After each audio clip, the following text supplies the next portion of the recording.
সাথে একটু আপনারা টাকা পয়সা দিয়ে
যেখানে এসেছি সেটা হচ্ছে বুধার রথে, বুধার যে মাঠটাতে রথ বেরোয়, রথযাত্রা হয় সেখানে।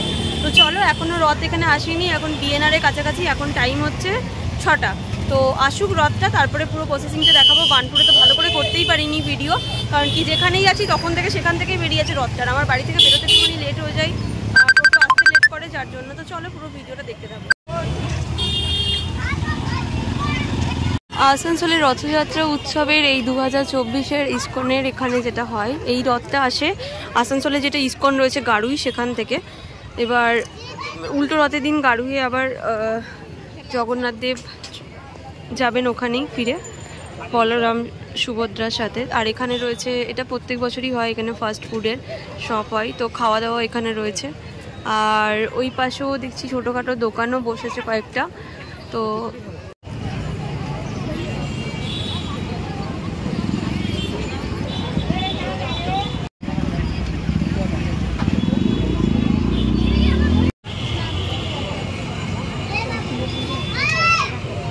পাচ্ছ অনেকগুলো দোকান খুলেছে, তার মধ্যে আবার এখানে অঞ্জলি জুয়েলার্সও দেখতে পাচ্ছি। তার মধ্যে যেটা সবচেয়ে আকর্ষণীয় জিনিস, ফুচকা আইসক্রিম তো সাথে রয়েছেই, তার সাথে যেটা বেশি সেটা হচ্ছে এই জুয়েলারি। তো জুয়েলারির একটা ছোটোখাটো শপ বসেছে, ভেলপুরি বসেছে, অনেকগুলোই মেলা বসেছে, মানে ছোটোখাটো মেলা বলছি, সরি স্টল বসেছে দেখতে পাচ্ছি। তো চলো এবার রথটা আসুক, তারপরে কি। বন্ধুরা তোমরা দেখতে পাচ্ছ এতটা পরিমাণে প্রসাদ রয়েছে। এই প্রসাদটা এখন জগন্নাথ দেব আসবেন, তারপরে এই প্রসাদটা প্রথমে জগন্নাথ দেবকে ভোগ দেওয়া হবে। জগন্নাথ দেবকে ভোগ দেওয়ার পরে তারপরে এই প্রসাদটা নর্মাল মানুষ পাবেন। তো প্রত্যেক দিনই থাকছে এরকম প্রসাদ। আর যারা ভক্ত রয়েছেন তাদের জন্য এখানে প্রত্যেক দিন সকালবেলায় 10টা সাড়ে 10টা নাগাদ একবার ভাত, সবজি, ডাল এগুলো খাওয়ানো হয়। আবার 12টার সময় আবারও 2টো সবজি ভাত খাওয়ানো হয়, এবং প্রত্যেক দিন এবং রাত্রিবেলা খিচুড়ি প্রসাদ থাকে, তার সাথে থাকে কখনো পায়েস, যেটা তার সাথে থাকে কি বলে সবজি থাকে, পুরি থাকে, এগুলো থাকে, ঠিক আছে। আর তোমরা দেখতেই পাচ্ছ কতটা রয়েছে, এবং ওই যে মাটির ইয়েটা দেখতে পাচ্ছ উনুনটা, ওগুলোর মধ্যে রান্না করা হয়েছে। চলো সেগুলো তোমাদেরকে দেখাই। একটা কথা যেটা হচ্ছে 2টো লাইন থাকে এখানে, আমি সেই লাইনগুলো তোমাদেরকে দেখাবো। 2টো লাইন দেখতে পাচ্ছ তোমরা এখানে, একটা জেনারেল মানুষের মানে নর্মাল মানুষের লাইন, এবং একটা ভিআইপি গেস্ট এদের জন্য লাইন রয়েছে। তো এখানে লাইন দিয়েই একদিকে প্যান্ডেলটা বেশ ভালো হয়েছে, বৃষ্টি পড়লে কোনো মানে ভয়ের কোনো চান্স নেই। তো এখানে প্রসাদ পাওয়া যাবে এবং প্রত্যেকদিনই প্রসাদ খাওয়ানো হবে। ফাইনালি আজকে তো রয়েছে ফ্রি, এবার বাকি দিন কখনো কখনো কেউ টাকা দিয়ে সেটা কিনেও খেতে পারে। আপনারা বা তোমরা যারা এই প্রসাদটা পেতে চাও অন্য দিন, আজকে তো ফ্রি, প্রতিদিনই ফ্রি থাকবে, আবার কেউ চাইলে সেটা কিনেও নিতে পারে। আর পুরো পরিষ্কার পরিচ্ছন্ন বাসনপত্র রাখা রয়েছে এখানে, কুমড়ো সবজি আনাজগুলো রয়েছে। আর ওই যে ভাটি উনুনগুলো সেগুলো আমি তোমাদের সাথে দেখাই।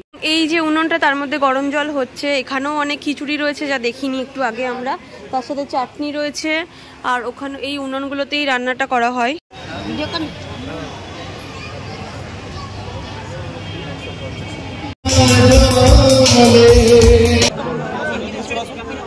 চলো এখন আমরা প্রসাদ নিয়ে নিচ্ছি এক এক। একটু সবাইকে দেখিও না, আস্তে আস্তে নিয়ে না। যাই হোক ভালো লাগছে, চলো জয় জগন্নাথ বলে খাওয়া যাক। প্রসাদের তো কখনো তুলনা হয় না, টেস্ট অবশ্যই অন্যরকম হয়। জয় জগন্নাথ, তোমরা সকলে এসো এবং কমেন্টে অবশ্যই জয় জগন্নাথ বলো।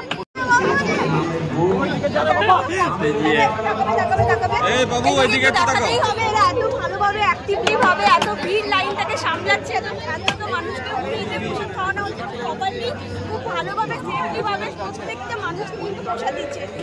এর জন্য একটা কমেন্ট অবশ্যই করবেন, এবং একটু ঘুরিয়ে দেবো এনাদের দিকে। ইনি আমাকে প্রচুরভাবে হেল্প করেছেন, সাহায্য করেছেন লাইন ছাড়া প্রসাদ নিতে।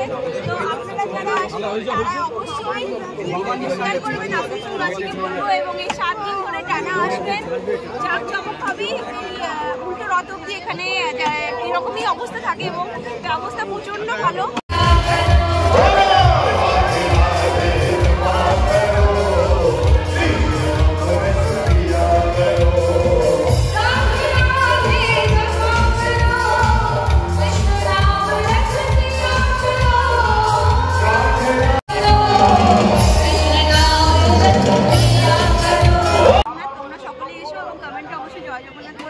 চলো ভিডিওটা এখানে এন্ড করলাম, আশা করি তোমাদের ভালো লেগেছে।